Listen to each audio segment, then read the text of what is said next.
গাজায় পুনরায় যুদ্ধবিরতি কার্যকর রাখার ঘোষণা দেওয়ার পরেও নতুন করে বিমান হামলা চালিয়েছে ইসরায়েল। বুধবার সন্ধ্যায় উত্তর গাজার বেইত লাহিয়ায় চালানো এই হামলায় 2 জন নিহত হয়েছেন। হামলার ফলে গাজার নাজুক অস্ত্রবিরতি আবারও অনিশ্চয়তার মুখে পড়েছে। গাজা আল সাফা হাসপাতাল কর্তৃপক্ষ জানিয়েছে নিহতদের মধ্যে একজন নারীও রয়েছেন। ইসরায়েলি সেনাবাহিনী দাবি করেছে তারা এমন একটি স্থানে হামলা চালিয়েছে যেখানে অস্ত্র মজুদ ছিল এবং সেগুলো তাদের বাহিনীর জন্য তাৎক্ষণিক হুমকি সৃষ্টি।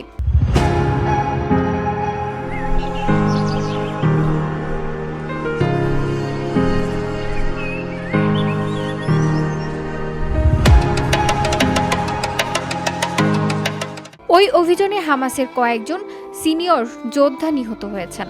তবে পরের দিন দুপুরে আবারও যুদ্ধবিরতি কার্যকর রাখার ঘোষণা দিলেও সন্ধ্যায় নতুন করে হামলা চালানো হয়।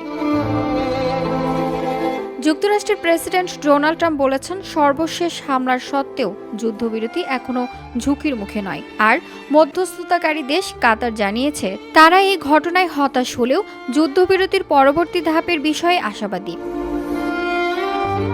VOD Bangla news desk.